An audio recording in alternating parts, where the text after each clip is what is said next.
Welcome to Plastic Model Mojo, a podcast dedicated to scale modeling, as well as the news and events around the hobby, where we hope to be informative and entertaining and help you keep your modeling mojo alive.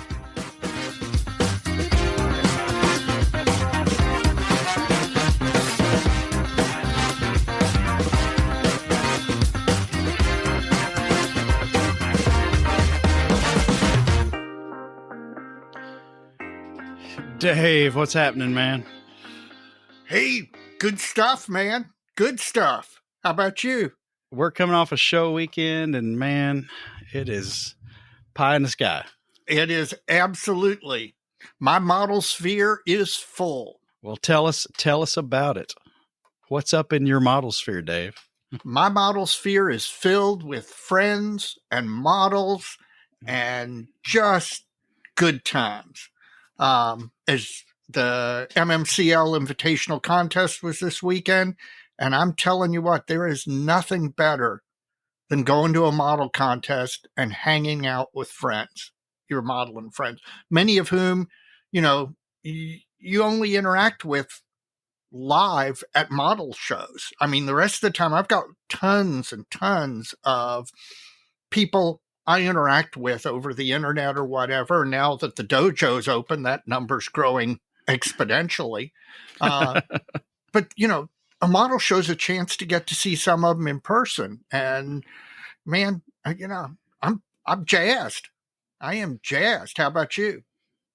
Oh, I'm the same, man. It was such a good weekend. And I'll be honest, it was our home show. So a little bit of, for the, I don't know how to say it, for the excitement and stuff. It was a little home cooking because, I knew a lot of the people there, but our club's grown so much. I didn't know a lot of people there. Yeah. But still, we see a lot of people from around the region, and that's always good. And we'll see some more of them in a few weeks up in Cincinnati. But the show was just a lot of fun, man. And I don't know what to say. They did a good job. We'll get into it a little more. We got some takes from the show floor. We'll get into a little later. But I tell you, good times, man. Model shows are a lot of fun. Yep. It reemphasizes what I've been saying to folks. If you're modeling and you're out there and you're, modeling alone, or maybe you've got a local club and you go to the club, but you never go to contests, go to contests, man. It adds so much to your overall modeling experience. I urge you, you don't have to enter if you don't want to enter, but at least go and interact with those people. And they're 99% of them are geeks and dorks just like us. And you already share a common language in modeling. So yeah, I tell you what, anytime I come off of a contest, I'm always jazzed. Well, that's always good, man. Same here. And we call them contests, but it's a show. Like Dave said, you don't have to compete if you don't want to. You bring your stuff, put it on the table, and don't care about the results. That's one way to do it. Or don't. Just come and see the folks and peruse the vendors that are there, and then talk to your friends and make some new ones, etc. It's a good time. I had a good time. It was a really good weekend. Yes. Yep. So, Mike, you got a modeling fluid in hand? I suspect we might have the same one. I think we've got the same one. I think we're getting to the end of our IPMS National Convention dearth. Yes. Is that right? Alcohol Hall squared. Yes. I think Dave is sipping on the same thing I am, and sipping is going to be the primary word here. Yes. We'll get into that later. Sortilege Prestige. This is a Canadian whiskey that has been flavored with Canadian maple syrup. Yep. And we're both imbibing in that tonight, and very gently. We'll break it down at the end. Can't wait. Well, in addition to Canadian whiskeys and model shows, Dave, we have a little bit of listener mail. Good. And I think we probably ought to just roll right into that. Sounds good. And one's a good segue. Michael Ward, the president of the Cincinnati Scale Modelers.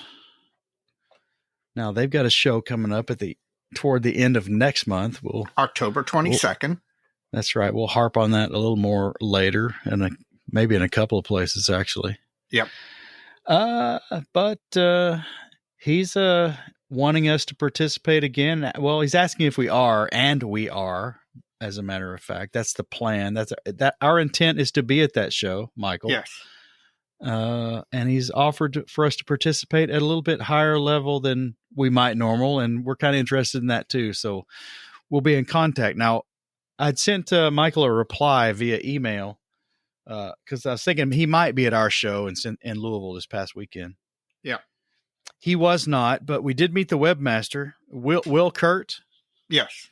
I think that's correct. Yeah. And he was a liaison for Michael in the Cincinnati Scale Modelers Club. And good to meet you, Will. And yes, barring no unforeseen circumstances, Dave and I will be at the Cincinnati Scale Modelers show at the, Warbird Museum. Tri-State Warbird Museum. That's right. Should be a good time again. It's been a year. You believe that? Yeah, I know. It seems like the blink of an eye.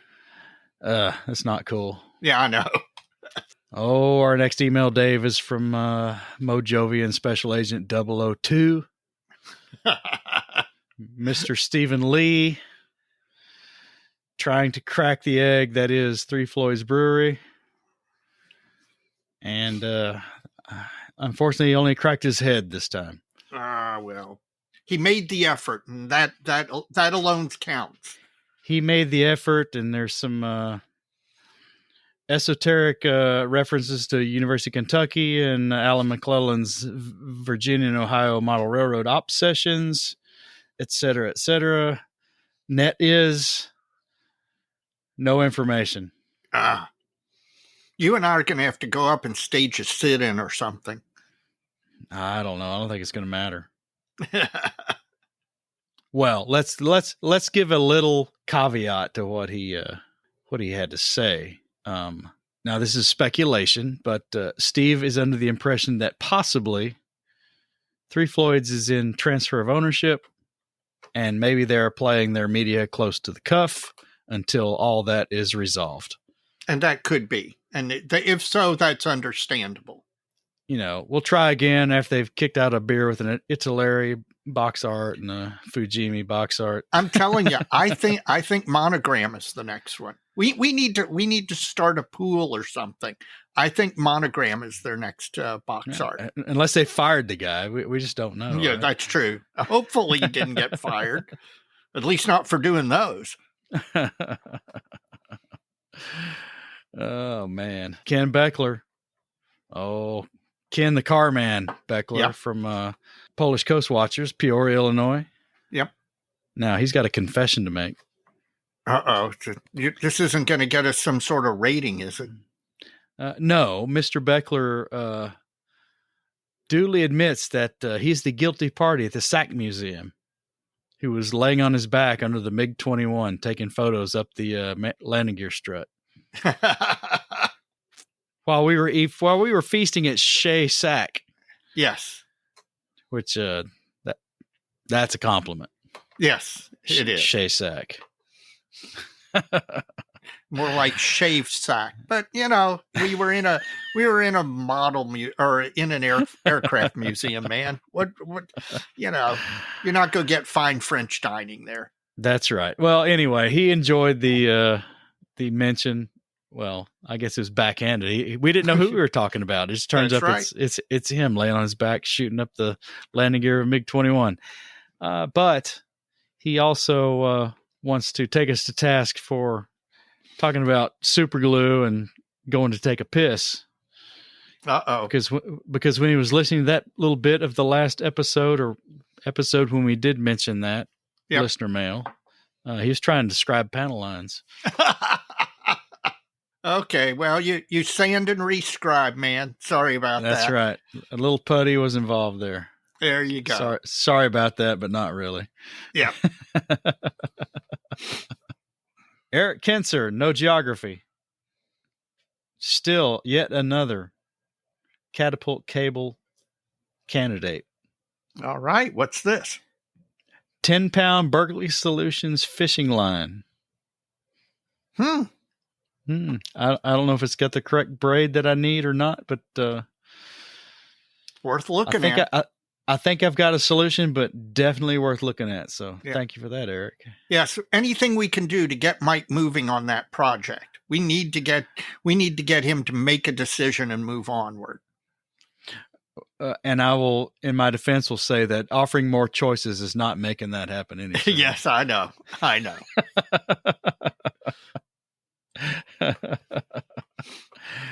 Robert Judson is the contributor to the Mojo Dojo, Cedar Rapids, Iowa, Cedar Ridge Bourbon. Okay, we got another name with another alcohol. That's right. That was pretty good bourbon, I got to say. I tell you, that was not bad. For not being a Kentucky bourbon, that was not bad. Not bad. No, it was that was very drinkable. High five on that. Yep. Good job. He came to, obviously he came to Omaha because he gave us a bottle of bourbon. Right. Each, maybe. Yep. You know what else he did while he was there? What? Well, by Sunday, he was 90% complete of a Zvezda BRDM2 armored car that he brought to build while he was at the show. I've done that before. I have actually, at a couple of nationals, to the last one that comes to mind was Chattanooga in 2019. I sat there in Terry Hill's hotel room with me, Terry, and Rich. And we were watching it's like NFL preseason football game, and we're sitting there. All three of us were modeling, watching the football game. You know, it was enjoyable as heck. He sent some photos, and he finishes a check vehicle, so it's pretty nice. I'll give him that. But I like the BRDM too. I like armored cars, and I particularly like that vehicle. Let me say it this way. The way we took on the Nationals this year and the year before that, there's not time to build models in the hotel room. Yeah, well, we have a busy social life. We do. So, Robert, if that's your thing, knock it out of the park. You certainly got almost all the way. You got a model. You almost finished a model while you were there. So if you finished a model during the weekend of the Nats, you accomplished. You're so much ahead of me. It's not even funny. But if you're in San Marcos, come see us. We'll do everything we can in the world to make you not be able to finish a model 90% while you're at Nationals. That's right. And we have ways. We have ways. We have ways of making you talk. That's right. Derek Post. Now, Derek gave us that nice bottle of Macallan 12-year. That is a gentleman. He is, and he's pleased the missus enjoyed the scotch, and I am too. I tell you, it was something to be able to walk in the door from a model show being gone all weekend and give the front end of the story and then pull that out of my bag. Yeah. It gets you greeted more warmly than you otherwise might have been. What's your wife like, Dave? We'll have to get some of that and like tuck it away and then act like somebody gave it to us. Well, she likes Fireball. What? She likes Fireball. She likes Snoop Dogg 13 or 19 Crimes wine. And she likes and Guinness. Well, except she can't drink Guinness or most beers now because she's trying to avoid gluten. But she's found a couple of gluten-free beers that she really likes. And considering that my wife and I met in a microbrewery, beer's her thing. All right. Well, we'll keep that in mind. Derek liked the nostalgia episode. You know, I tell you, surprisingly, we worked on that episode a long time. Yes. And maybe I shouldn't be surprised, but that went over pretty well. as much as we could expect. I mean, it was a completely different take on the hobby. And I think we touched a lot of people's inner child, maybe. I don't know how else to say it, but we got a lot of emails and a lot of feedback through Messenger and stuff that what that reminded them of, and what it's on and on and on. I think nostalgia is probably a bigger part of the modeling experience than any of us acknowledge or even may realize up front. It's only at the back of your brain where these things are tickling the nostalgia nerve endings. But yes, you're right. We got a lot more response to that episode than, frankly, I had expected. Well, Derek must fall within a few years of my own age, because the nostalgia builds he's doing right now are from television shows, and they're all from the late 70s and early 80s. Generally from Dukes of Hazzard, Magnum PI, the Ferrari. Oh, yeah. And TC's helicopter. Oh.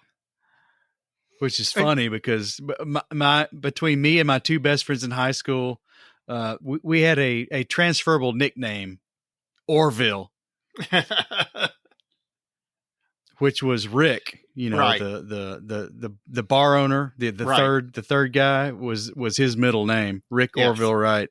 So that was our transferable nickname to anybody, depending on it was what would you call, situational dependent. Sure. Well, so, the actor who played TC, the helicopter pilot, just died within the last year. That was a great show, man. Yes, that was a really good show. And his oddball, he's still looking for a BJ and the Bear semi at a reasonable price. A BJ? Oh God, BJ and the Bear. The guy with the chimpanzee? Yes, I know exactly who it is. I just had not a thought of BJ and the Bear. And okay, does it come with a Stax figure? It might. Who knows? but okay. I just can't imagine the pitch. TV pitch meetings must have been wild in the 70s and early 80s. Maybe it was the drugs. Maybe I don't know what it was. But can you imagine a pitch meeting where the pitch is a guy driving a semi and he has a pet chimpanzee named Bear and they do adventures? I don't know, man. It's amazing. I hope he finds his BJ and the Bear semi. It's got to be out there, surely. Sure. Hey there, where you're going, not exactly knowing. Who's to say you have a place to call home? Oh, man. How do I remember that? I was going to say, how did you pull that out of your brain? Oh, my God. That was one of those shows that I never could. I wanted to watch it, but I would always miss it because for whatever reason, I was, it's like on a Tuesday night at 8:00 or something right. Weird, so, cause it probably wasn't very good to begin. I will confess, I watched a number of those episodes. BJ McKay and his best friend Bear. And keep in mind, guys, for the younger folks who are listening to this, back when Mike and I were growing up, there were only 3 television channels, 4 if you were lucky. And if the president was on, your entire TV viewing night was shot. So it's not like today where you've got 10,000 channels and can watch anything that was ever made anywhere. And if you were lucky after midnight, you didn't just have static, but you had the air traffic control tower at the airport. That's right. Maybe. Kevin Patrick, San Antonio, Texas. Another newcomer to the hobby. Really? Get this. Now this will give you enthusiasm to keep doing what you're doing in an upcoming segment of Plastic Model Mojo, Dave. All right. A coworker recommended your podcast, and I've been listening now for several months. There you go, man. There you go. You're vindicated. That's right. The best way for us to get a listener is a recommendation from one of you all who's listening right now. So go do it when you're done listening to this. Well, somebody did it, and Kevin Patrick from San Antonio, Texas, is in full now. And he's been in the hobby since January, so 9.5 months at this point. Welcome. You came in at the right time, man. This is the golden age of modeling. Last modeling was 30 years ago as a teenager. Welcome back. Now he's a former Air Force instructor pilot. So a lot of crap's gone down since he was a teenager. Which probably means he builds nothing but armor. No, facetious Dave. Yes. He builds T-38As, which is a plane he used to fly. Imagine that. Yeah.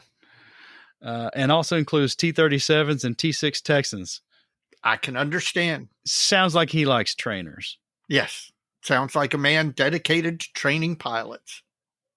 Welcome back to the hobby, San Antonio, Texas. That's way closer to San Marcos than Lexington, Kentucky. Yep. We'll be in his neighborhood next year.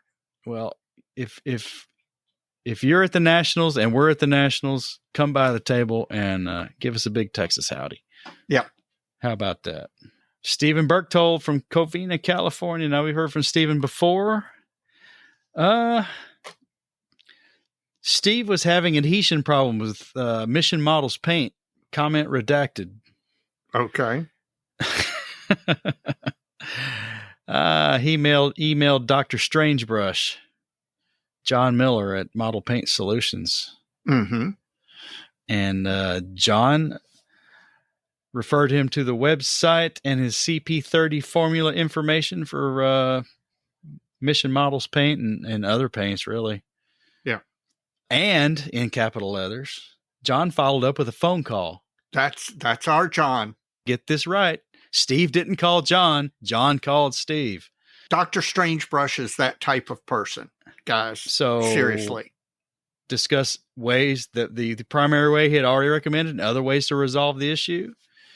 Kudos to Model Paint Solutions. John is unreal. Yep. Absolutely he is. And folks, John's got his way to do things. They work for John. They'll work for other people. If you do it different, that's fine. But the man's work stands for itself, and he's willing to share and help other people, and that's what it's all about, in our opinion. Yep. Scott McPhee from Saskatchewan.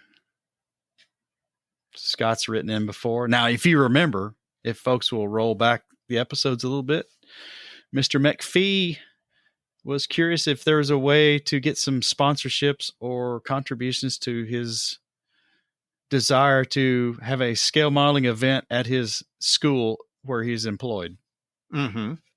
So Scott has sent out an email. Looks like he blind carbon copied us and others, because I've seen the activity start. I've started to see the groundswell happen. So he's asking for folks willing to donate supplies, kits, whatever, right? Yeah. To his effort. And I think it's a great idea. And I noticed just tonight that Wings and Wheels, are they in Ottawa? Where are they? Yeah, they're Toronto. Toronto, yeah, that's right. Has already in their shop, sounds like, have put a donation box for Scott. Good. And folks can go by there and dump in whatever they want: kits, supplies, paints, sandpaper, paintbrushes. I don't know. Pick a kit that you think a kid would enjoy building, about, from zero skill level to novice, I guess, and supplies to get that down the road and help Scott out. And I guess he asked us about this first, maybe, and we'll have to see what we can do. We got some friends in Canada. Maybe we can help him out as well. Yep, we can organize something, I'm sure. We could help him from the US, but the shipping's going to be stupid on it. Yeah, I know. Well, we have connections. We'll figure something out. We may be able to get a run made across the border to mail in Canada. So we'll see. We'll put that together. We'll put something together. But listen, that's we all complain about kids sitting today staring at screens and not doing anything. And, model building is something where kids use their minds. You got to read the instructions. You got to visualize a 2D item as a 3D. You have to be able to rotate the parts in your mind. That's It's right. really fantastic for And then you got to hold them in your hands and actually glue them together. Yeah, well, that's where I have the trouble. But in any event, it is really good, a good activity for kids. So, I applaud anybody who is doing stuff to get kids at least exposed to modeling. So if anybody out there can help Scott out, we'll put this up on the dojo Facebook group. Yep. And I know it's already making the rounds on the Canadian side of things, and we can certainly touch in that as well. I think Scott McPhee's problem needs to be not enough stuff to too much stuff. Too much stuff. We'll see if we can make that happen. We need to flip this on him and keep him busy for at least a couple of school years to come. I think would be a noble effort on our part. I agree. Brandon Jacobs. This is a show notice. Folks remember about a year ago, we talked about Winter Blitz in College Station, Texas. Well, guess what? They're back again. Good. More model shows, the merrier. And not only are they back, they're back in an expanded format. We'll post this information up instead of running through it all here because it's quite a bit. But Brandon Jacobs, again, is telling us about Winter Blitz in College Station, Texas at the Museum of the American GI. Winter Blitz because it is January 21st, 2023. Now, that wouldn't go over in Midwest and north of here. That's right. Yeah, you can't hold a model show in January, December or January. Even us being at the top of the South, it's still a little too cold. www.winter-blitz.com, and we'll post that in the show notes. That's the website to get this going. Again, Museum of the American GI. It's kind of like the show in Cincinnati. This is a absolutely fabulous place to have a model show. Yep. Because right there behind their tables are the real thing. Always a pleasure to promote stuff like this. So, Brandon, there you go, man. Winter Blitz 2023. Well, Dave, we are almost to the end of the listener mail segment from the email side, so you know who's next. Up next is Michael Karnauka from New York City, which is where apparently they make all the picante sauces other than Pace. That's right. He finds himself in need of a script as to which Woodland Scenics or other dry transfer lettering might be useful, or decal lettering might be useful, because he's never held it in his hands, right? Yeah. So he wants to ask you and I, is there something that we still need to hold in our hand in person before we actually commit to buying?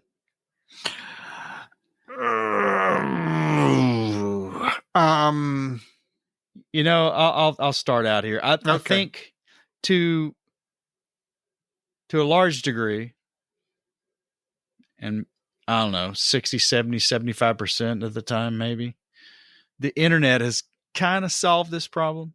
Yes. For most things. I can understand that getting the right size lettering might be a little different. Right. I tell you, from the era prior to now, I just about stopped buying cottage industry resin before actually seeing it. Yes. Just because of AEF designs. Oh, that's exactly who I was thinking of.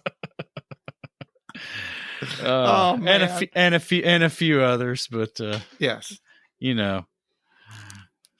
I'm not going to get.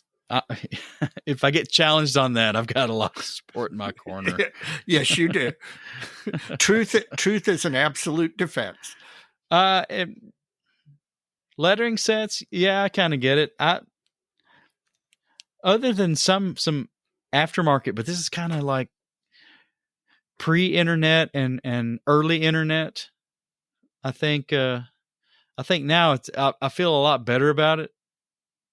But still, I catch myself wanting to see stuff. I can't name a specific item or company or producer off the top of my head that makes me want to do that. So if you can, Dave, more power to you. But Yes, I fully understand the theme of his question here. Yes, I do too. And there are certain model manufacturers I want to see their kit in person um, before pulling the trigger, because unlike some or most of the manufacturers whose quality is very consistent, there are some manufacturers that are hit and miss, and you don't want to, and usually their kits tend to be a little bit expensive, so you don't want to pull the trigger on that. But I'll tell you one that the large area that probably is true for me is tools. Yeah, that's a good one. I generally want to, now later in the episode, I broke this rule, but in general, I don't want to buy a tool unless I've actually seen it in person, because even videos or photographs and all don't really let you know how it feels in your hand, or how it, whether or not you really think it'll be useful. So probably the thing I want to hold most in my hand before pulling the trigger on it is any sort of modeling tool. Airbrush, by the way, because airbrushes, the way they feel in your hand is a very important part of their use. So, yeah, tools. There you go, Michael. Well, I sitting here talking, I think there are times, not all the time, but there are times I like to go peruse the entire evergreen selection. Yes. And there are times when I'm thinking about using a new paint brand I've never used before. If I can go look at their entire range in person, that kind of helps my decision. Yes. I hope that answered his question. Well, we did, but I understand the lettering, because just giving like a letter height is not enough. You need to know the font style and the thickness of the letters, and it's. I right. get it. You need to see it in person. You got to see it to believe it. Yep. Well, Dave, from the email side of things, that's it. What's going up on the on the other side of things? Well, again, as we've opened up the Plastic Model Dojo Facebook page, you guys are building a lot. You're putting me to shame, and you're inspiring me. So I'm just thrilled. But it is like drinking from a fire hose. I have gotten a couple of Facebook Messenger messages I wanted to bring up. One is, we've got another liquor identification. Mr. Josh Buck is the person who brought the High West Rye to Omaha. That's pretty good. Thank you very much. Mike really enjoyed it. So we've got one more identified. We'll eventually get them all figured out. Ed Baroth, actually, you remember Ed from our previous episode on, what did we title that? Well, system engineering. System engineering. And then he also had a spot we did with him on the Yellow Wings. Right. Right after Las Vegas. Las Vegas, yeah. Yeah.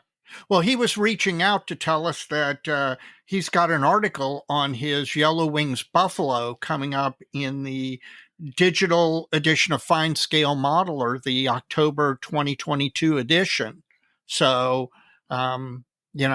his stuff is very, very nice. His Yellow Wing stuff is particularly nice. So if you're out there and inclined to, take a look at that issue of the digital fine scale, and I'm sure his article will be well worth it. Anything else, Dave? Yes, finally, one that I want to mention in relation to the show. For a number of years, running 72nd Scale Aircraft Forum and participating on it, one of the early joiners of that forum is a guy named Warren Dickinson. And Warren lives in southern Kentucky, not too gosh awful far from Fort Campbell, the military base, and not too far from Louisville, about 2.5 hours, and then a time change as well. But I've interacted with Warren over the years numerous times, and I have tried to get him to come up to our show and finally succeeded. He got up here to our show. So I finally got to meet Warren in person, and he hung out with us a fair amount at the show. And he's as nice a person in person as he is online, which is great. But it just, again, goes to show you that going to model shows, it was finally nice to interact in person, because it does add that extra dimension. As much as we've interacted over the years online, it adds a dimension to actually sit and talk face to face. So it was good. A real person. There's a real person sitting there. Yes, absolutely. It was good to see Warren, and I expect to see him back next year. I do too, with some entries. There you go. He may have had some, but I'm encouraging him to bring some more. Yep. All right. If you want to get involved with the listener mail, you can do so by emailing us at plasticmodelmojo@gmail.com, or you can talk to us through Facebook Messenger. That's another avenue. Dave usually handles that, and we'd love to hear from you. Absolutely. Yep. They're great.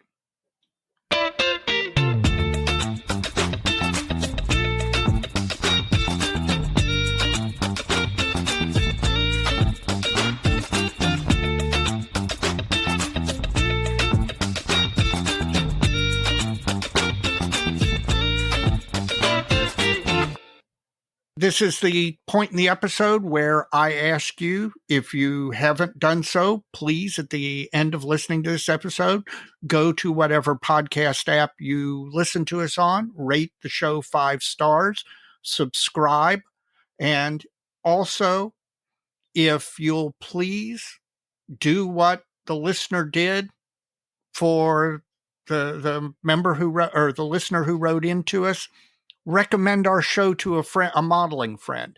If you do that, it helps us grow. We get more listeners, and I appreciate, obviously, people are doing it, and it's working.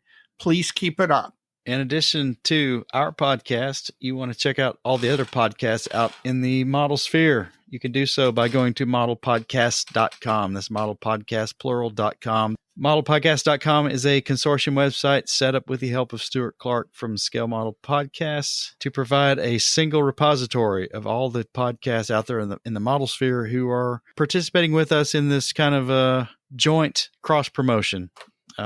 This site helps us from having to run down through all the podcasts every episode, and you can go there and find a banner link to each one. Go there directly, then subscribe to those that you like from there, and you can see them all. In addition to the podcasts, we've got some blog and YouTube friends we'd like to promote.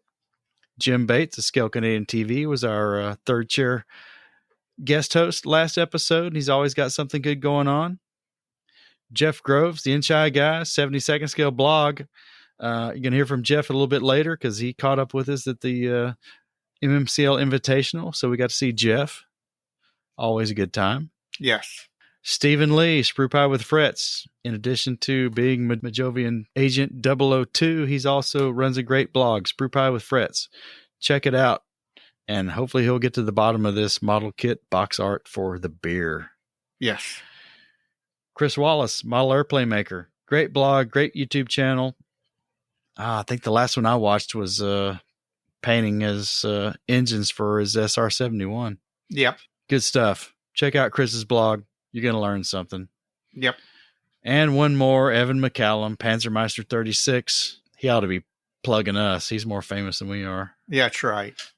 YouTube channel. Dropped 2 videos in the last stinking, 3 weeks? Yes.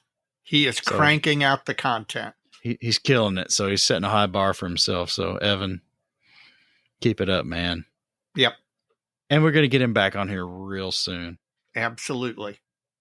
And if you haven't joined your national IPMS organization, IPMS USA, IPMS Canada, IPMS Australia, IPMS Norway, whatever, please consider joining your national organization. I can tell you from very recent personal experience that the folks who volunteer to run the national organization sacrifice time that they would rather be modeling to help run the organization, to help make it a better experience for all modelers. There's a lot of things that your national chapter does that affects modelers, especially ones who go to model shows, even if they are not a member of the national organization. So do yourself a favor, participate in the national organization, join your national IPMS organization, be that IPMS USA, IPMS Canada, etc. Don't forget to, if you are on Facebook and haven't done so already, seek out the Plastic Model Dojo and ask to join. We'll get you approved and get you in there. The community has been in existence, less than 14 days, and it has just exploded. There is a lot of great modeling going on. There's a lot of great interchange. So please, if you're on Facebook, search out the Plastic Model Dojo and join in. Well, Dave, let's take a minute and have a word from our sponsor. Plastic Model Mojo is now brought to you by Model Paint Solutions, your source for Harder Steenbeck airbrushes, David Union power tools, and laboratory-grade mixing, measuring, and storage tools for use with all your model paints, be they acrylic, enamels, or lacquers. Check them out at www.modelpaintsolutions.com. Well, Dave, let's come and make it in Texas. I cannot wait, man. Well, at the time of this recording, Dave, it is 316 days from the IPMS 2023 National Convention in San Marcos, Texas. Time is flying by. It is. We're under a year. We've already passed the opening of the hotel registration window, and we all know how that went. Yep. Gangbusters, pretty much. So yes. Hopefully folks are still getting their hotel rooms at the nearby hotels. Yep. It's not a train wreck, folks. Just get a room, man, and come to the show. Yep. It's going to be fun. Absolutely. You'll love it. Well, the next milestone, Dave, is pre-registration. That window opens March 1st of next year. That's going to come up pretty quick because seems like time accelerates through the holidays, but keep that in mind. March 1st, 2023, you can start pre-registering for the convention. To keep up with all this information, you can go to www.nats2023.com. That's the website for the National Convention. If you go there, you can see things get populated as they roll out the website for pre-registration. You can keep up with the vendors, seminars, etc. You can get most of your information there, if not all of it. And there's also the 2023 IPMS USA National Convention Facebook page. Now, this page keeps getting passed from one convention to the other and kind of builds on itself. They changed the name, right? But it just keeps kind of marching along. And so right now it's a pretty big group. But there's also not only show information being conveyed there, but also the reaction to the public at large can be enjoyed there as well. So please, if you're going to the convention and plan on attending, you're going to want to be a part of that group and just see what's going on.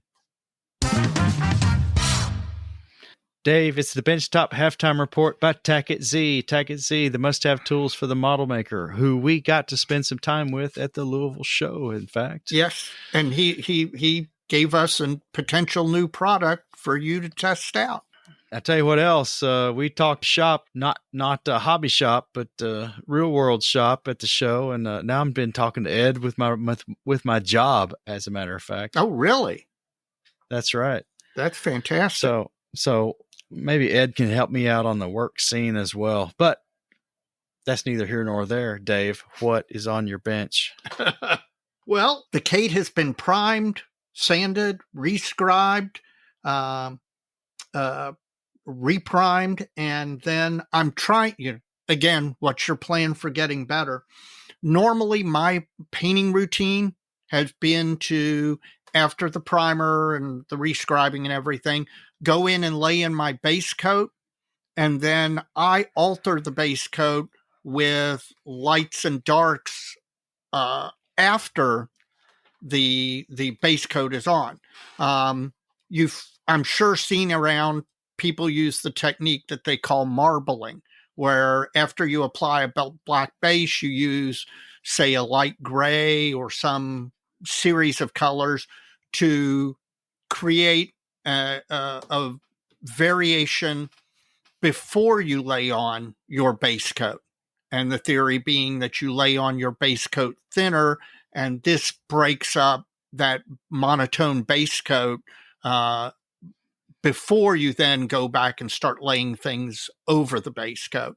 I've never done that before. It's just not part of the techniques I've been doing in the past, but I have this. I have the opportunity to do it. So I went ahead and applied some marbling, clouding, whatever you want to call it, to the Kate. And I'll post some pictures. I took a couple of pictures last night. I'll post some pictures on the dojo, and I can't wait to see how it works. We'll see. I'm learning something new. What's going on with the buff? I knew you were going to ask that. It's sitting behind me, mocking me. Well, you've seen it. You after the show here in Louisville, Mike and his lovely wife and his younger son came by my house. We had a cookout and swim, and he got a quick tour of my model room and mocked me roundly for the fact that the buff is 90% done, sitting there, just needs to finish the painting and then putting on the decals and that and the rest of it. And he rightly mocked me for it. So yes, I've got to get back to that. Yes, I'm going to do it soon. I hope to have one of these two models done for Cincinnati, because I do not want to go up to Cincinnati with just the SS2. Yeah, that'd be a good plan. Yes, that's my plan for getting better. So now that you've made fun of me, what's your bench look like? Well, my bench finally has the KV85 project at the point where I was hoping it would be about at the end of 2 weekends ago. I understand that jelly beans play a really important part in your modeling process. Yeah, we'll get to that in a minute. Oh, okay. I've got all the work on the swing arms done. They've all been re-engineered to be more similar to a conventional armor kit, with the axle being on the swing arm. All my lamenting the fact that Bronco chose to poorly gate a few parts, like the swing arm caps. It's all that was successfully navigated. The drive sprockets are together. The idler wheels are together. I just got to marry it all together now, the suspension onto the hull. And then I got to take a little bit of a diversion.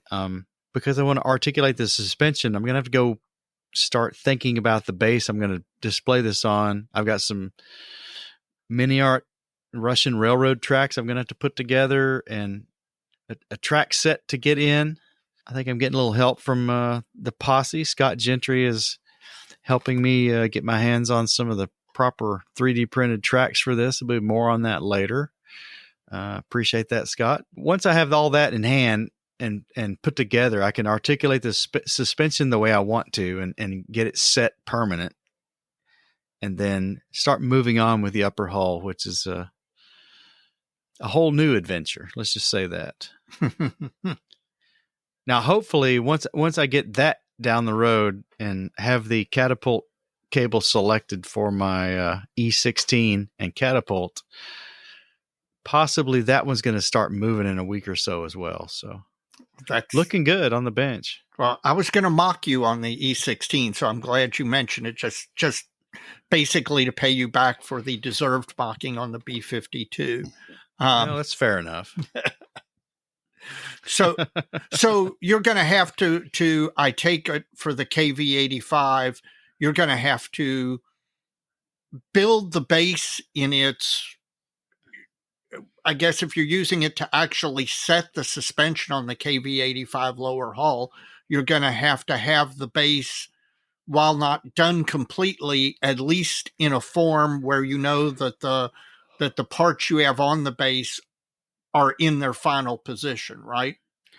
Right. I'll build up the railroad tracks and the road bed and get the basic display the way I want it, and then articulate the suspension based on it. And, hopefully all the media I use for the terrain, to fill all that in is going to be kind of, what to say. It won't impact too greatly on the articulation of the suspension.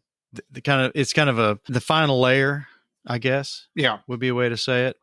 That the gross transformation of the suspension is going to be taken up by the kind of the rough terrain that I'm going to create. Sure. And hopefully the soft terrain under that, the whatever material I use to form the dirt and the berm and all that, the earth, will be malleable enough to take up any gaps in that once it's all done. And I think it will. Yeah. I think it's a pretty solid plan. It's just pulling it all together. So hopefully soon I'll get these road wheels installed and all that on the tank, shoot a couple of photographs for the dojo, and then start building railroad tracks from mini art. That's the plan. That sounds fantastic. Hey guys, it's Chris here talking about Inside the Armour publications. Great news. Volume 2 of Models for Ukraine is out for pre-order now. The first book raised over £19,000 for the Disasters Emergency Committee Ukraine Appeal. And we hope this book will raise more than £22,000 to add to that total. The book features a number of fantastic artists, including Alex Clark, Calvin Tan, Emilien Diablo, Vance Lubin, Felipe Costa Ramirez, Harvey Lowe, Ian Barraclough, Jean-Bernard André, John Colasante, Jose Brito, Katerina Derbalova, Paolo Portuese, Rene van der Hart, Robert Blocker, Sam Dwyer, and many more. If you'd like to pre-order the book, I suggest you do it as soon as possible because it's already selling very fast. Just go to InsideTheArmour.com where you can pre-order your book and where you can also order any of our fantastic publications on paper or in ebook formats. So, Mike, you attended a model show. Did you break your wallet? Oh, not too bad, Dave. Okay. I'm thinking even prior to the model show, I think I've been pretty good. But let's talk about that a little bit. The vendors at our show, the MMCL Invitational for 2022, we had, there were a couple of hobby shops there, or hobby shops / online. What you might call a commercial vendor. A commercial vendor. There was a bunch of secondhand, like stash clearing Yes. dudes there. Yep. And there was a lot of interesting stuff to be bought. And, we just come off that nostalgia episode. And, I might have bought a few things. Yes. Nostalgia might have been lingering in your case. That's right. There was a guy who had a box on the floor, which is always a good sign. Oh, yeah. When the box isn't even worthy of the table. And in that box was a just ton of 72nd scale and 76th scale armor from Matchbox, Airfix, Fujimi, Hasegawa, just you name it. Yep. If it was kind of old, it was probably in there. For about $3 each, I got Airfix on the blister card, the 6-pound anti-tank gun and the Bren carrier, and I got the Matador tractor and the 155 millimeter howitzer. And then I got, in the Matchbox boxing, it's kind of hard to find, but the long range desert group, the Rover and the Willys Jeep. Yep. I think Revell probably makes that one now, but I think IBG or somebody just fairly recently released a brand new one. They may have, but I got the old one, Dave. Yeah, I know. Nostalgia, baby. And it's fun. My nostalgia stash is probably at hitting the top limit there. I'm probably going to stop buying that kind of stuff for a little while before you turn into Jim Bates. Other than that, I'm trying to think what I bought because we haven't really run this segment since Nationals, and we've already talked about that. So, I've got some things on order that haven't come in yet, but we'll save those for later. What about you? Well, I went to the show as well, and I bought a decal sheet. Williams Brothers used to make a B10 kit. They still do, as a matter of fact. But a new B10 kit was released by Special Hobby, and I happen to have one of those. But I found a vendor who had the old, apparently Williams Brothers sold the decal sheet for the B10 separately. And I found a vendor who had it. So it had all the markings for Thai and Dutch East Indies and Chinese and all of the B10 users. So I bought that sheet. Uncle Daddy was trimming his book collection, and he had a couple of books. There was a series of 3 volumes called Setting Suns. And they are pictures of captured and wrecked Japanese aircraft from World War II. And he had 2 of the volumes, $5 a piece. I didn't have these books. I knew of their existence, but it absolutely is one of those books that you just look through, and it's diorama inspiration after diorama inspiration. In fact, I expect Steve Hustad's going to look through these books and eventually start a series of Japanese aircraft like he did with the Battle of Britain 109s. In addition, I bought $20 worth of raffle tickets for our raffle. Our raffle at the MMCL show is one of the highlights of the show. And they used a new system of barcoded raffle tickets that made finding your winners really easy, because the system put the numbers drawn in numerical order, and then as people turned in the tickets, the numbers got removed, and it was a vast improvement over the old write all the numbers on a big pad of paper and then scratch through them, etc. So it made claiming your items really, really easy. And I have never failed, including this time, to come away with more items from the raffle than easily outpaced the $20 in tickets I spent. The big item that I ended up with was the 1/16th scale Tacom PZ1. I have no idea what I'm going to do with that, but I do. Yeah, not build it. That is the one thing I can guarantee you I won't do, but I'm not sure what I'm going to do with it. And one other thing. Somebody mentioned or pointed out or brought to my attention, Display makes this, for want of a better term, a hand steadier, which is really a ball with a rod sticking out of it, that for folks like me who have an essential tremor, if you rest either your hand on it or a paintbrush, if you're using a paintbrush or a pair of tweezers, while you're modeling, it takes the tremor out of the whatever's being manipulated. And somebody, and I can't remember who out there, was kind enough to bring it to my attention.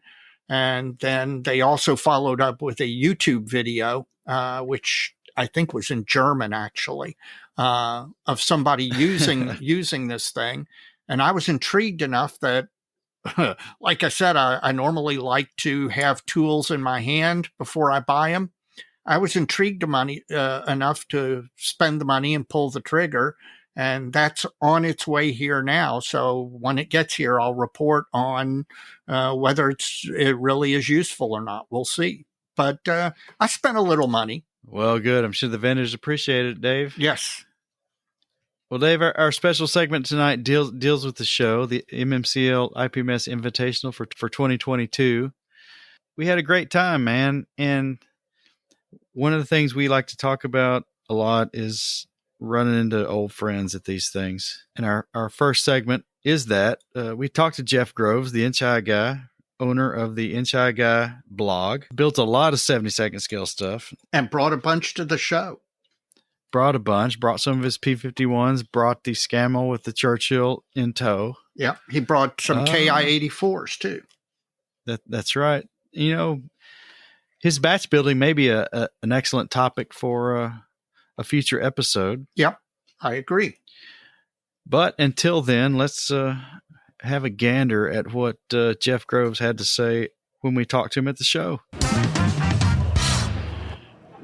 Look who we found, Dave. It's Jeff Groves, Inside Guy. Hey, one of the great things about the Louisville show is you always get to run into Inch. Well, Jeff, thanks for coming to our neck of the woods. Yeah, it's always a great show. I love the raffle down here, and it's always a good trip. Well, how far was it for you? About 3 hours. It's not too bad for Invitational. It's not bad. Got up at 4 in the morning, started getting the dogs ready and all that. Well, and I noticed you didn't bring an armful of books for Mike this time. I might have should have brought some back. He didn't make any requests. But no, I'm good. I'd be glad to serve as you guys' reference library anytime you need to run some of those to Staples and get a couple of copies made of a couple things. Yeah. I got, speaking of which, not long ago, I got a wand scanner for just that reason, to be able to scan book pages without breaking spines and stuff. Yeah, I wonder how good that messes up drawings, though. It takes a little practice. You can actually get a good scan, but it takes some practice. I tried using one of those once. I couldn't make it work. You're a better man than I am. Well, we'll see. Well, what you been up to since? Gosh, Andy, you didn't make it to Nats. You missed out. No. I heard the cops were cracking down at the Nats, so I know. So I better stay away. We're going to have to wear fake mustaches at San Marcos or something. Yeah, we're going to be checking in San Marcos and sombreros and fake mustaches. There you go. Are we going to get you down to San Marcos? No. I don't think so. That's a bit. Well, that's even farther than Omaha. Yeah, that's a bit out in the weeds for me. Well, you drive down to Louisville. We'll stick you in our trunk and we'll go. You can guard the beer in the trunk.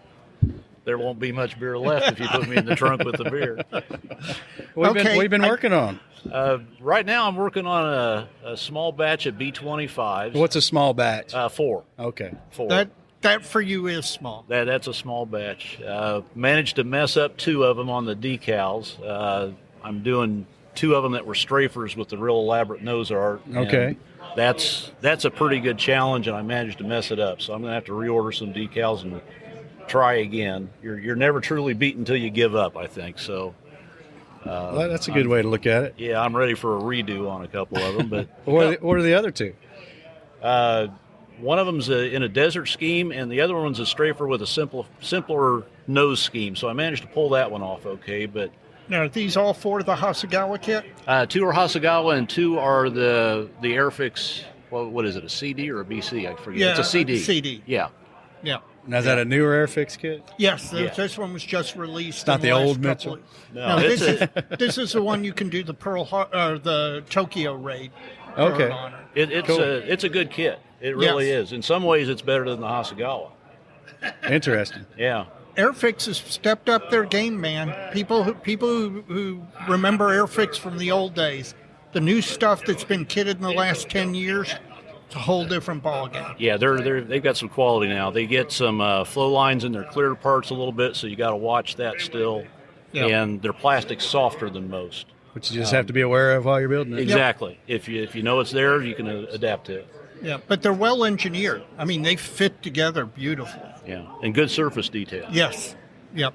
Well, what did you bring with you this time? I brought some of the Arma P-51 Mustangs. Excellent kit. Now, how many of those did you build? Now, some sources are crediting me with 16, but I actually only built 12. Okay. I only built 12. I apologize for getting that wrong. For grossly overestimating. Grossly overestimating. Yeah, 16 is just way too much. Yeah, where 12 was just perfect. 12's fine. And did you buy a case? Did you just buy a case directly from That's what I told the local hobby shop. I said, order me a case of those, call your importer, get me a case on the way. And turned out 12 was a case, or he ordered 12. I don't know how that worked out. Are you going to do that with the Air Cobras? I'm waiting on the P400. I love the Air Cobra. I want to build that. I wasn't enthused about any of the marking options in the first box. So I'll get one of those. I want to do a Red Air Force one. You can do it with that model. Oh yeah. Oh yeah. Yeah, and there's several good schemes on a VVS Air Cobra. They just didn't have any there, and I couldn't find any aftermarket decals I really liked. So it's never a plane I was a fan of aesthetically, but Yeah. well, the second highest scoring Allied Ace, what was his name? He flew one of those. Yeah. So if you like modeling aces, you're kind of obliged to do one of those. So just P-51s, no armor this time? I do have a Scamel with a Churchill on it. Oh, wow. And I have some Polish Erger cavalry that are investigating an abandoned, I think it's a 247 scout car. Okay. Who's the Scamel with the Churchill? Whose kit? The Scamel is an IBG, and the Churchill, it turned out, I thought it was a new Italiari mold, but it turned out it's the old ESCI, just reboxed. Oh, wow. Yeah. Okay. Fortunately, it had kind of simplified bogies on it, so you're not putting together, I don't know, what is it, 11 wheels per side, something like that? Yeah, like the old Airfix one. Oh, yeah. There's one of those down there, a couple tables down if you want one. And Mike has been cruising the vendors area and picking up some future nostalgia builds. Yeah. Well, some of these guys, I think, are offering financing with some of the prices they've got on some of this I don't know. I've walked away with 3 vintage kits for $3 each on the Matchbox or Airfix blister packs. Yeah. Which isn't bad. $3. So you're going to do some more nostalgia builds. Yeah. Eventually. And Dave's working on a Kate right now. I'm working on I've got a B-52 that's 95% done, and I have no good excuse for not having that finished by now. And the Kate, again, it's an Airfix kit. I'm telling you what, this thing is really nice from beginning to end. And it has beautiful potential for doing even more in the interior. I mean, the interior they give you is very serviceable. You could do it and do it open cockpit and not be embarrassed by it. But boy, it has just such great potential. I'm already determined I'm going to do another one. I'm going to fold the wings because that's a neat option. Did you decide on the markings for that one? You were debating that. Yes, I've been discussing that with numerous people. And I think I've decided I'm going to, even though there is a split of opinion, I'm going to go with the brown tail on the cakes. Yeah, I lean that way myself. If you follow what they were doing at the time, they kind of camouflaged that stuff right before the raid. Yes. And I think the Kates from Kaga it's the Kaga cakes. I think they had red tails originally, and so the brown was an attempt to tone those down. Yeah. But, and I was emailing with Steve Hustad, and we were talking about this subject, and I said, let me bounce this off of you.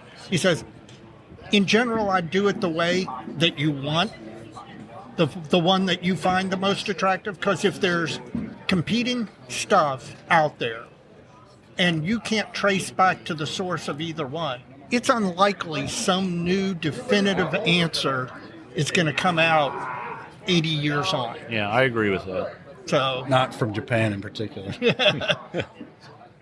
Yeah, well, of course, knowing my luck, the definitive piece of evidence will come out as soon as I've completed the model. But, I'll take that chance. Well, 72nd scale has been getting some love. Anything new out there? It's on your hit list? Maybe not here because I think some of those kits aren't available yet. But I have just ordered a couple of the Flyhawk Dauntlesses. Dave and I were talking about that before. It's supposed to be a great kit. Oh, it's Dave's beautiful. seen it. In that same box will be a Vespid Panther with the anti-strafing armor and all that kind of stuff. It's an interesting, very, very late war variant. There's a company called Heavy Hobby that I haven't been able to source yet, but they have reboxed the Dragon Panamag half-tracks with I saw that. not photo etch, Printed. 3D printed. Yeah, some printed stuff. You can build like all these crazy versions. And they put the track and running gear as one print. Okay. So instead of the multi-hundred part track there, you get one and slap That makes it on some there. sense in that scale. Yeah, in 72nd scale, that makes perfect I can't remember the designation. What's the big Navy plane that the AJ-1 Savage. Yeah. Oh, yeah. Roden announced. Yeah. I thought of you when I saw that. That's It's not cheap. no, and it's Got kind an of $80 kit. kind of on the periphery of my interest, but it's a fascinating aircraft. It's one that had trouble getting up in the air from everything I've read. So. Did you see that TACOM has announced another Yamato turret 1? That was the first one supposed to be turret 2? Two, What yes. What are the differences? Well, other than of course the shorter barbette height? the shorter barbette. I don't know if there are physical differences. That's a great question. Yeah, most of those you can find some detailed differences with turrets, but they wanted to cast and cut the armor all the same, so it shows up in a pile of armor plate. So have you built the Missouri turret yet? No, I have not. I have not gotten the That kit of shocks it. the heck out of me. Well, one thing I was a little disappointed. They molded the Carly floats, what everybody calls a life raft. Right. They molded those onto the side of the turret. Did they really? Yep. The grid plate that forms the platform of Must that. not known what it was. I don't know. I was real disappointed. But that plastic's thick enough that you ought to be able to just shave that right off and have just pure plate armor. Sure, you can grind it all off, but when they announced it, there were some kits that came out, and then it dried up immediately.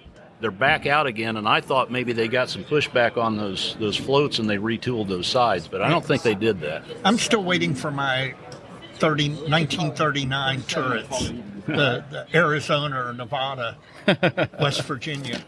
And put a catapult on them? Yes. Or Michael Well, put a catapult Michael on them? put a catapult I've got my on it. Scharnhorst turret ordered. Of course, it's on the wrong barbette height, but Yeah. we'll fix Well, you that. can fix that. Yeah. Well, Jeff, we'll let you get back to the show. Thanks for stopping by. Well, and, thanks for come having hang me, out with guys. us later because I hear the concession stand's got beer. Yes. That would be deadly this far from home. All right, sir. Take Okay. care. Well, Dave, it's always good to talk to Jeff. Yes. Anytime Jeff comes down, every time we run into Jeff, it's a great time. And I'm pretty sure we'll run into him again in Cincinnati. So, Yeah, we probably will, but doesn't sound like he's too keen on coming to San Marcos. yeah, I know. I can't get him to a national. Gotta do that. It's killing me.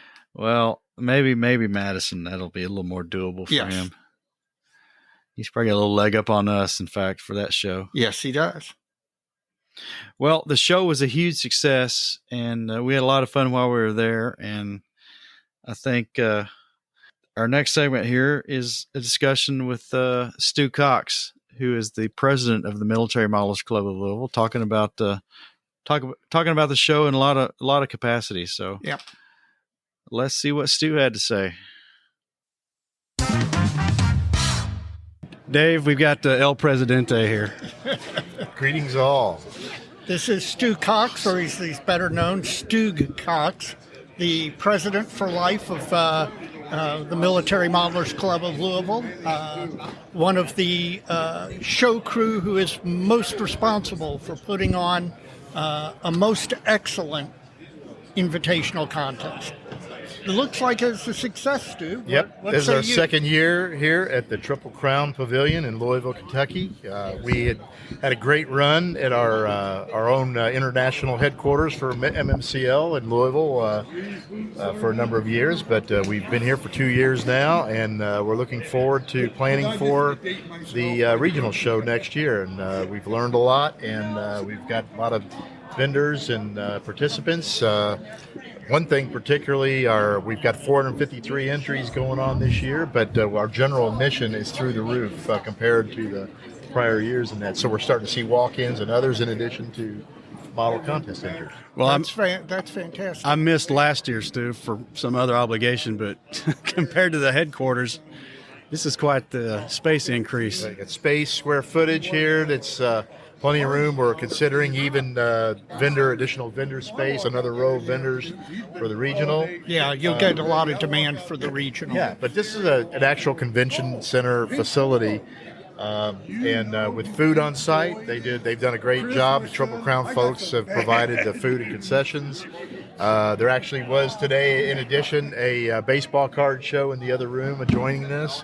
So we picked up some general admission off of that and some interest in our hobby from that. Cool. We've got 65 plus tables here. For vendors, great turnout here. I've not heard anything bad from anybody about the Business has been sales good. and participation there. So, and our membership, MMCL now has 110 Yep. paid members. We geographically cover a lot of north central Kentucky, from E-Town and Radcliffe up to Louisville, over Frankfort, Lexington, Richmond, all the way up to northern Kentucky. So the club and southern Indiana, now, and we've got vendors like that are here also Upscale. from in addition to the folks from SRI that are strongly affiliated with our club. Then Upscale is interested also in future events, and well, they were at Indianapolis when we were up there, I think. Yes. And of course, I got to give a tip of the hat to Jose Rodriguez here with his doing his demonstrations, and he's got a number of tables at his booths here, representing the AK brand and AK Interactive and their products, plus his other custom dioramics products. But we've got then a lot of independent vendors, as well as some other shop-related vendors. But well, I noticed you premiered a new. Our show is well known for the best raffle at any show, including the Nationals. And I noticed this year you premiered a new system where the tickets were barcoded, and so you were able to, on a computer screen, display the unclaimed items in numerical order by category. That's right. And it seems to have worked out really well. It takes a lot of that stress and that clutter of coagulating the kits together and getting them handed out, and that before we were using flip chart pads and hand. Matter of fact, the Steve Bacon from the Indiana club, Roscoe Turner, we're going to actually do a collaboration. They're considering want the system. Well, they would like to consider that. So it's something, we may have a product here with our developer that's something that may have some benefit that we could contribute to the hobby some way, to the show club. We actually need to hook you up with John Bonani, the second vice president of IPMS USA, and he's the officer in charge of the Nationals. This would work really well with the National Raffle, because the National Raffle is big. It was crowded and didn't have this type of system. I think he'd really be interested. So I've got to remember. Yeah, I mean, raffles, you think raffle, pull the ticket. It gets complicated. We got 3 categories. There are armor, aircraft, miscellaneous, but then we have our super raffle items. Right. So we've got that in the mix too. And of course, we're announcing our raffle, winners for that separately. But I mean, I think we project it on the wall. The tickets cycle through those 3 categories, and then members, it's on for them to come pick up. And then with the scan, quick scan, you quickly knock it off the list and move on to the next draw. Yep, it's been impressive, and I cannot wait to see what MMCL does with a regional. I mean, we've done it before. I've been in the club long enough that I've been here. We've done it at least twice before, and with this facility, I think we'll be able to put on a stellar show. I want to thank the other IPMS chapters that are represented here today. We know we've got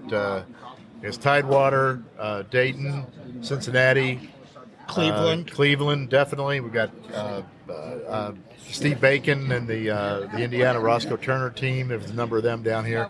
We've had a number of other chapters helping with the judging too, and jumped right in on that. So it's 453 entries, but I'm telling you, when it's high quality entries like it is, it takes time. You got to give them some consideration there. And of course we've got our first, second, and third, our best of category for each of the categories. We've got our show theme award we've got to do, and then we've got a People's Choice Award too. So we've got a number of pieces. So I'm going to have to move on here. All right. Back so we can get wrapped up, and then we're hoping to, within 30 minutes or so, by 3 o'clock, to start getting close to that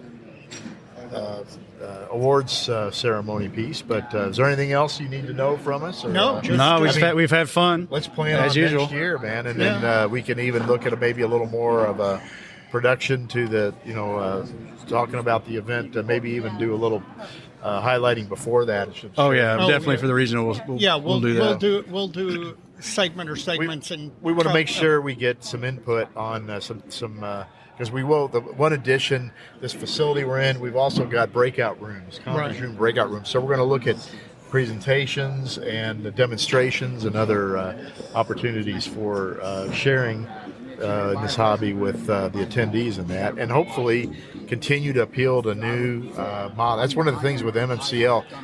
It's not just experienced modelers and then coming back into the hobby. We've got some youth joining the club. Yep. It's important to put the dang game controller down, pick up the X-Acto knife and the glue, and use it appropriately to build a creation that you can be proud of. So we're proud to have some young folks getting involved. Well, we appreciate you taking your time out of your very busy day today to stop by and chat with us. Good deal. Thanks, you guys. We'll see you around, Steve. Yep.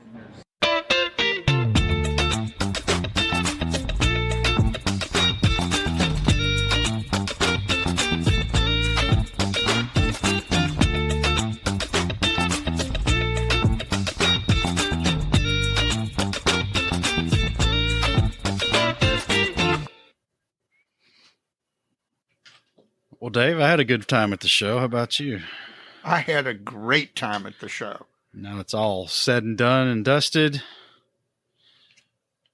That was a good time. I tell you, I've not been to our own show, since before the pandemic. And Shame on you. Shame on you. Well, I had a conflict last year. I know you did. I'm teasing. And then we didn't have one in 2020. Right. And I guess it was 19 was the last time I was there. Yep. And then that was back at the at the clubhouse. Yes. Well, what's your thoughts? I'm jazzed. I've got a small buzz of coming back from the Nationals, just on a smaller scale.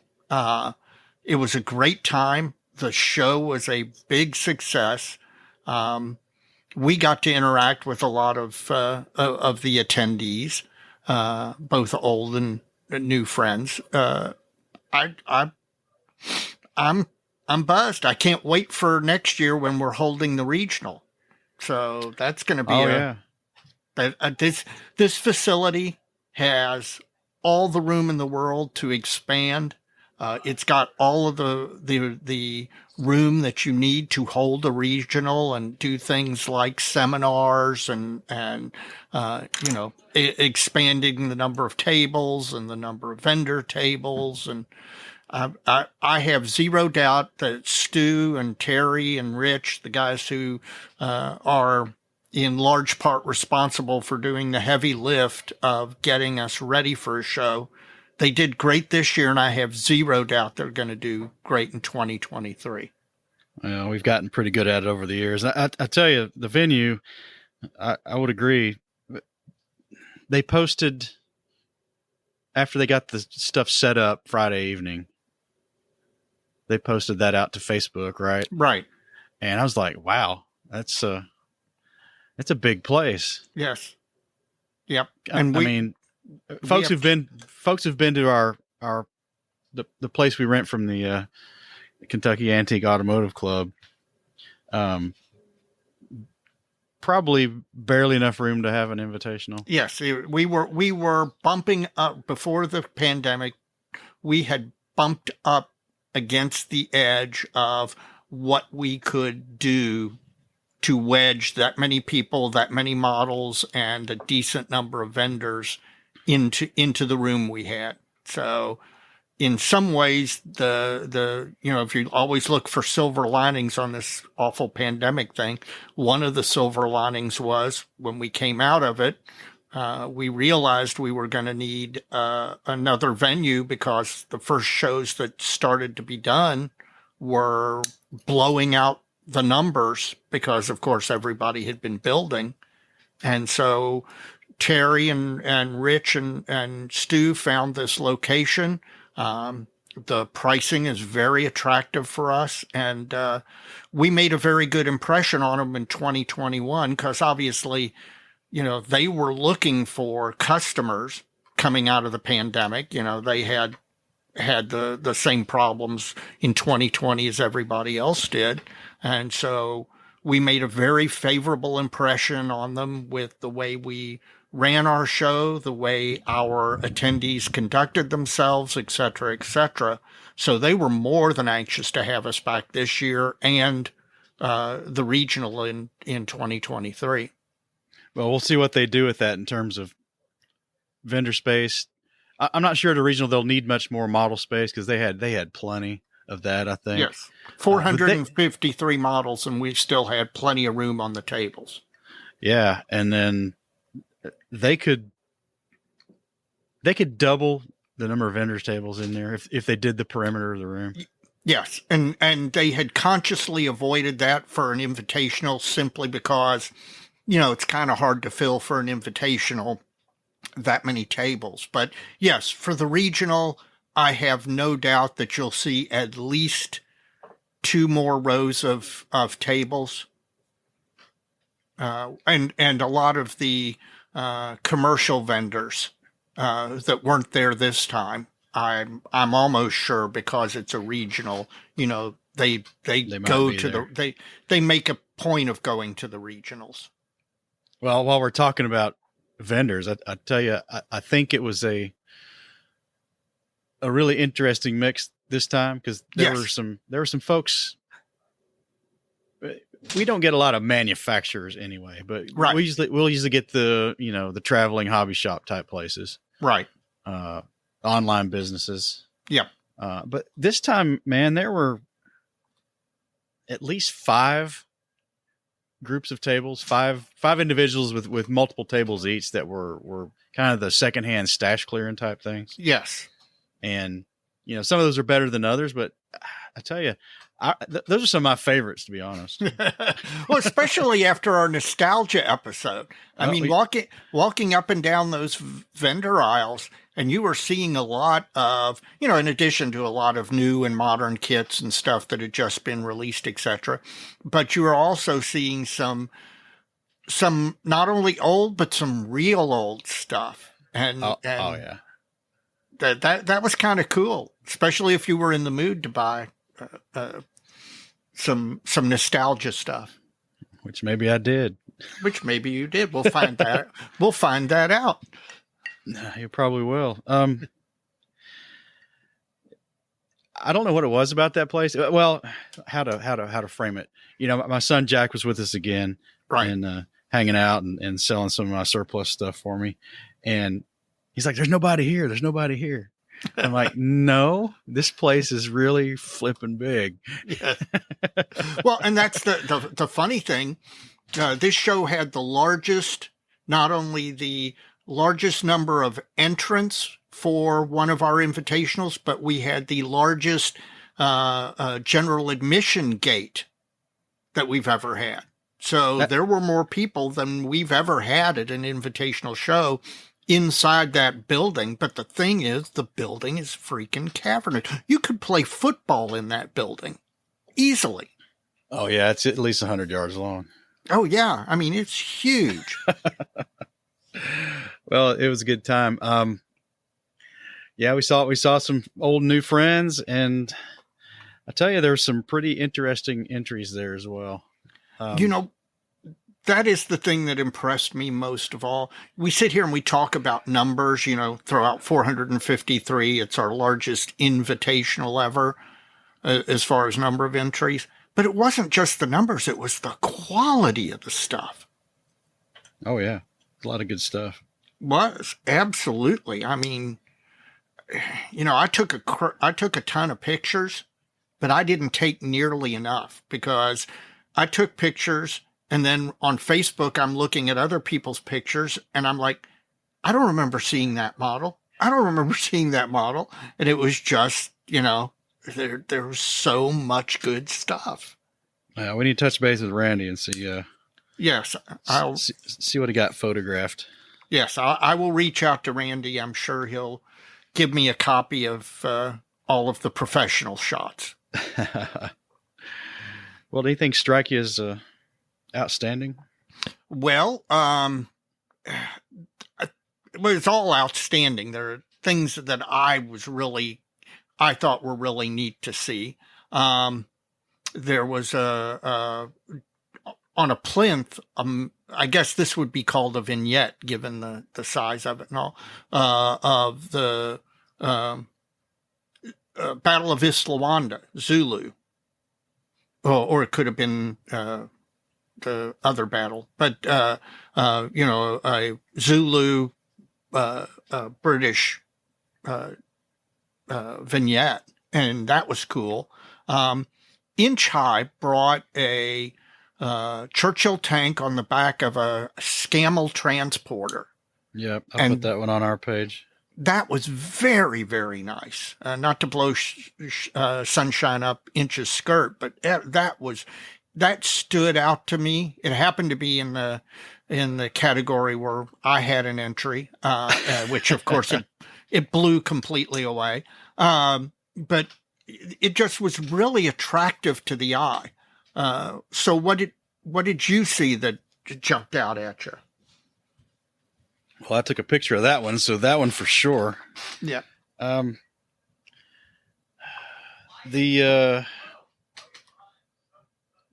Canberra, but that's not what we call it in the United States. Yes. Air Force, anyway. Yeah, B-57. B-57. That's it. I want to say 58, but that was something else. B-57. That's something completely different. Yeah. Just a really clean, neat looking paint job on the Southeast Asia scheme. Yeah, very tight scheme. They did a nice job. Had just an impressive amount of feather between the colors. That was a heck of a model. And then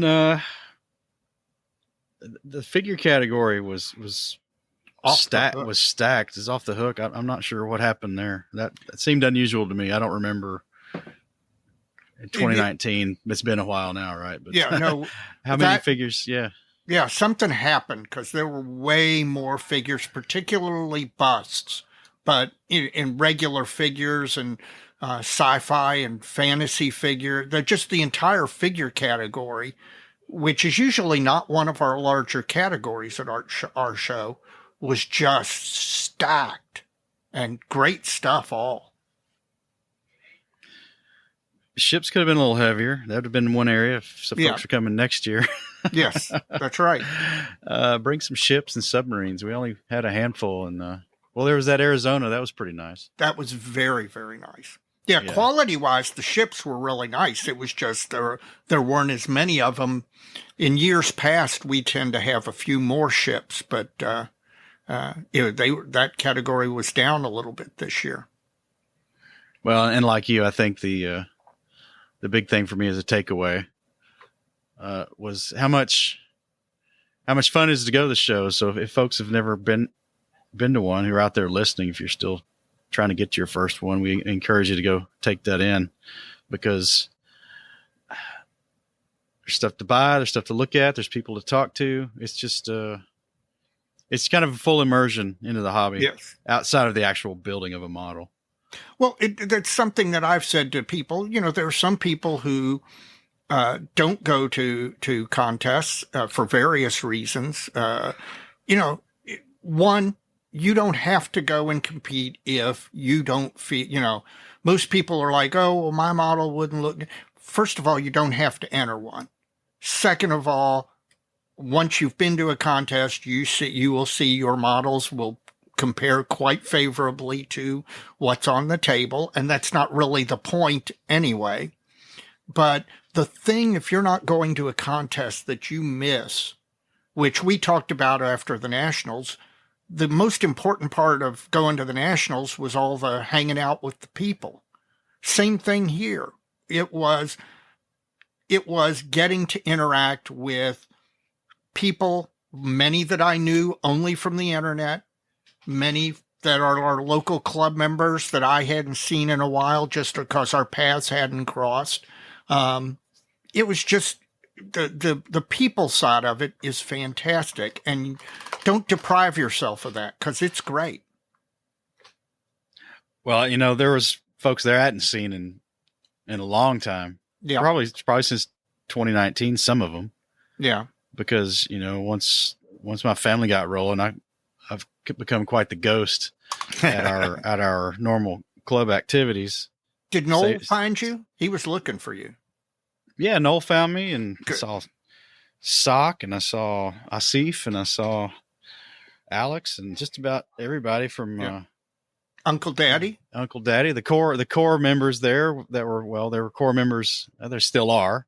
Yeah, but they made up the bulk of the club when I was there. And what would impress me the most, at least from the MMCL side, was there's a lot of people walking around sporting T-shirts that I didn't even recognize. I didn't even know them. That's the thing. Our club is up to 110 members now, most that we've ever had on the roster.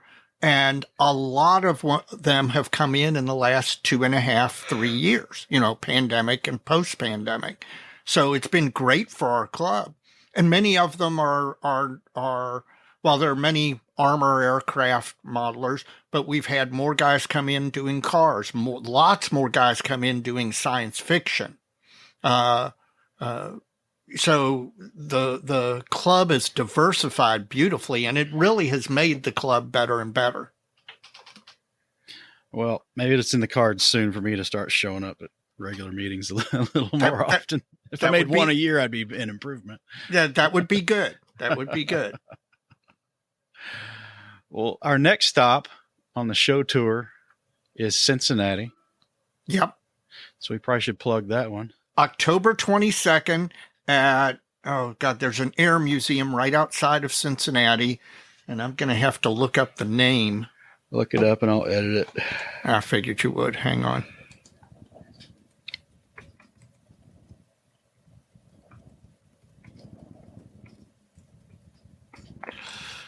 Okay, here we go. Okay. Yeah, Cincinnati's on October 22nd, 2023, at the Tri-State Warbird Museum. 2022. I'm sorry. Okay, let me do that again. Shit. Well, you know why I did that? They haven't changed. Oh, no. Okay. Forget it. Okay. Yeah, Cincinnati's show is October 22nd, 2022 at the Tri-State Warbird Museum in Batavia, Ohio, which is just a suburb of Cincinnati. We went to this last year, and it's a nice aircraft museum that I was utterly unaware of. In addition, it's kind of neat to have the contest held inside the museum. The tables are tucked up under the wings of aircraft and all of that sort of stuff. And their Cincinnati guys are great guys, and they put on a great show. So I'm looking forward to it. Yeah, I am too. And their webmaster for the website stopped by at our show and was lobbying for us to be back, and we told him we would be back, and yes. we need to confirm our table. Yes, we do. And look forward to seeing those guys again and enjoying that show once again. That was a lot of fun. So folks need to get out and support the shows. That's right. Take advantage. Hey, listen, we were all locked up for a couple of years or a year and a half or more. Take advantage of the fact that life is returning to normal.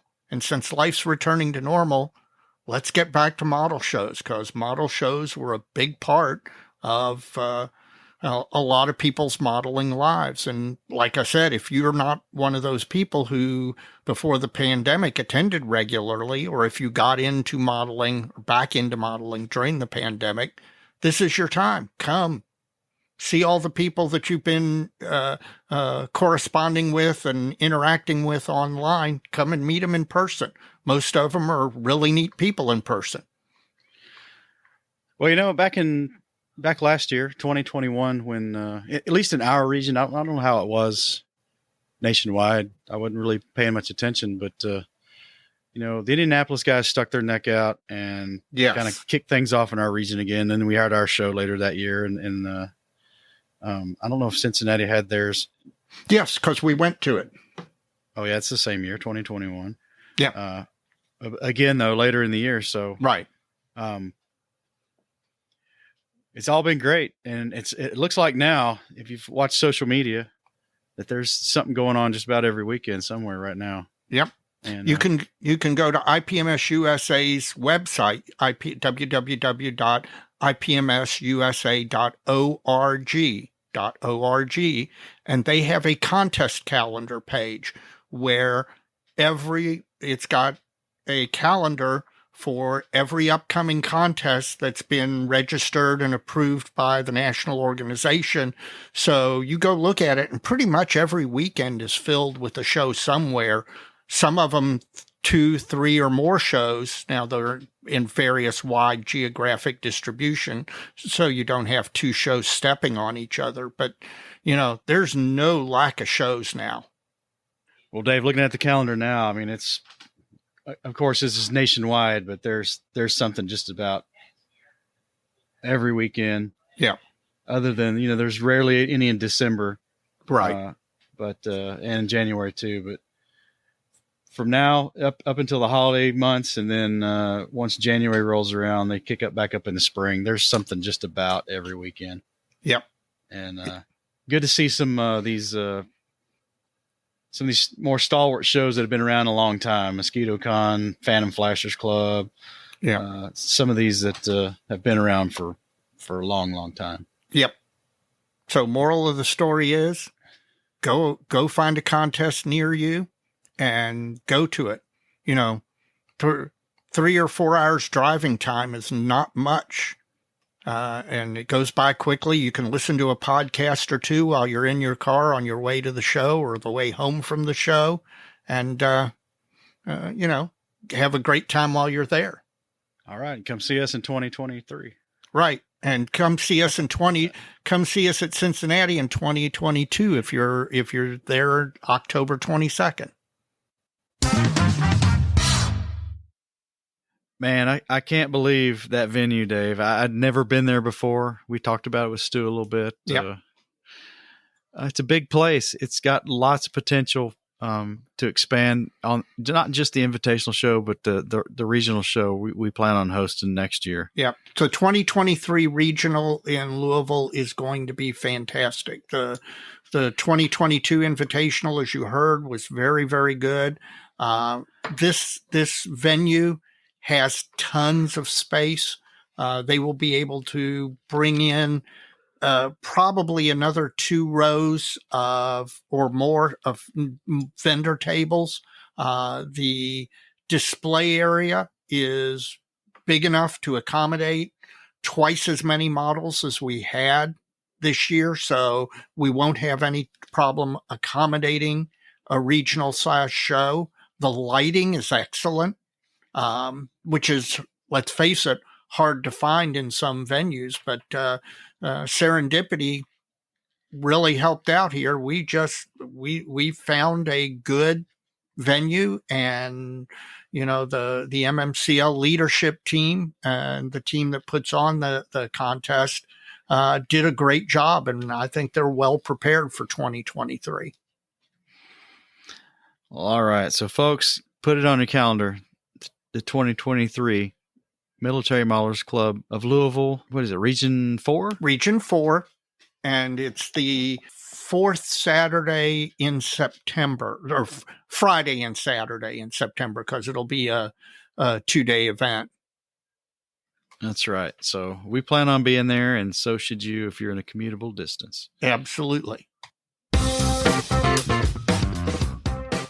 Getting the right size base for your model, diorama, or vignette can be difficult and time-consuming. Bases by Bill has the solution with their all-new custom-size display bases. Offering sizes of 4 to 30 inches and any size in between, you choose the dimensions you want and you get the size you need every time. They can also be laser engraved with a unit emblem or custom text of your choice. In addition, shipping is always included within the lower 48 states. Built by modelers for modelers, Bases by Bill has bases and display cases for any type of model and for any size. Visit their website at basesbybill.com to see their new products or to get your own custom-built base or display case quote. Use the code MOJO at checkout to apply a 10% listener discount to your order. That code again is MOJO for 10% off. Bases by Bill for all your model display needs. Well, Mike, we're getting toward the end of the episode. You finished with your modeling fluid? I am, Dave. I'm finished with my modeling fluid. So am I. This was a maple flavored whiskey, a Canadian whiskey. You know, a fairly well aged whiskey. Oh yeah. You can tell just from the color that it's been well aged. I will say though, with this maple flavoring, maple syrup flavoring, that this stuff is really, really sweet. Yes. I kind of wondered if it would be good with like a whiskey and soda. If you broke it up with, and by soda I don't mean Coke or anything. I mean true soda. Soda water. Just carbonated water. Carbonated water. I wonder if you mixed it as a whiskey and soda, if that would, the astringent quality of the soda would back off some of the sweetness. It might. That's worth trying. But another approach is to accept it as it is and kind of take it as a brandy or something, as a sip nightcap or something like that. Right, like an aperitif or something. That's right. It's very sweet. I mean, the maple is way forward. It's good. Yep. There's no burn on the back end. I mean, there's definitely no burn on it, but I tell you, it's sweet enough that makes me think it's a little bit of different drink than what we normally take down. Yep. Because when you talk about sweet bourbons, you think naturally of Maker's Mark, which is about the sweetest bourbon out there. And this is at least another level above that in sweetness. So that's right. Yeah. It's very smooth, very good, very maple forward, and very sweet. Yep. So I think I'm going to explore some other options for how to enjoy this, because I think it would be. It's not going to be a bench whiskey for me. Sure. I think, but that said, I'm thinking some vanilla bean ice cream. Oh, that's not a bad choice. Make your own butter pecan. There you go. Yeah, I think this has some potential for some exploration. So we'll keep the hopes up for this one, Dave. Okay. Report back. I will. So, Mike, do you have some shout outs for the end of the show? I do. I want to shout out the latest contributors to Plastic Model Mojo, Dave. Via Patreon, we've got Ed Kawahara, Jay Kidd, and Neil Princip out of the UK. All three of these gentlemen have signed on to support the show via Patreon. In addition, we got a very generous donation from a David Kinsey via PayPal. Really appreciate that, David. Yes. Very generous. Can't thank you enough. That's going to help us take care of some stuff that we took on here recently. So much appreciated. If you would like to join the ranks of these gentlemen and would like to make a recurring contribution to Plastic Model Mojo, you can do so by going to www.patreon.com/plasticmodelmojo. There you can make a contribution, a monthly recurring contribution from any amount from $1 on up to whatever you think's appropriate. And we appreciate whatever you happen to do there. If that's not your jam, and you want to make a one-time contribution or manage your own recurring contribution, you can go to www.plasticmodelmojo.com, and in the upper right corner of the screen, you'll see a heart icon, which will take you to PayPal. And there's our PayPal portal to make a one-time or your own managed contribution to Plastic Model Mojo through PayPal. And again, much appreciated, guys. Your generosity is very humbling. It's keeping us moving forward, and it's helping us bring it to you better. Let's just say it that way. Absolutely. Well, Dave, I know you got a few shout outs. We just had a show. I got a couple of shout outs. First one is to all of the club members at our home chapter, the Military Modelers Club of Louisville, MMCL. They put on a heck of a show for us. They said this year's show set a record for the number of models entered at an invitational that we hosted. Judging ran smoothly. The raffle, as I said, next level technology that really helped we have a massive raffle, and in the past, because we have such a massive raffle,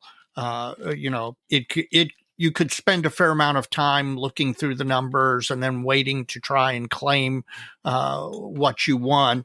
This new system really, really made it much more efficient. So kudos to the membership folks at MMCL who did that.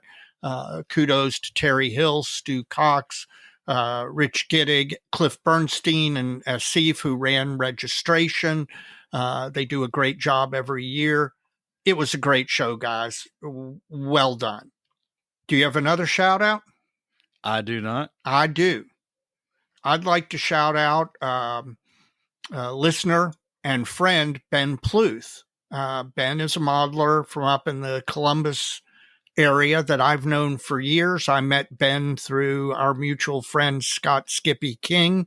I've been running into Ben for years at contests and all. We've become friendly over all that time. Ben came down to our show, and Ben entered models. He did well. We got to interact with him some, and when he was traveling back to Columbus, he stopped in Cincinnati, had dinner, and then got back on the interstate and headed toward Columbus, and was driving along the interstate when someone in a car tried to go around him on the shoulder/median, with the predictable result that they lost control of their vehicle, hit Ben's vehicle, which pushed Ben into the vehicle next to him. And the person who tried to go around him, they flipped the car 5-6 times. The photos that Ben posted on Facebook, I can't tell you what type of car it was. It's just a ball of metal. And we're not sure whether that driver, who was apparently in a hurry, too much of a hurry to, drive normally, either angry, frustrated, whatever, they may have killed themselves.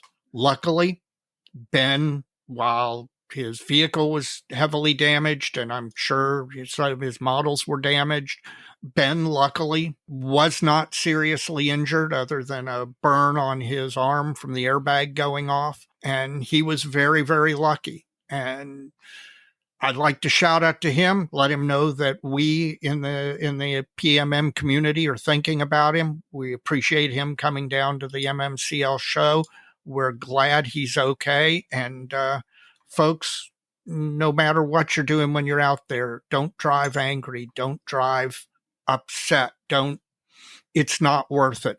It is simply not worth it. And hopefully the person who tried to go around Ben didn't lose his life. But we don't know. Yeah. Don't pass on the left, yes. On the median. Yes. On the shoulder. Not cool, man. Well, Dave, we are at the end. And as we always say, Dave, so many kids. So little time. Take it easy, man. You too.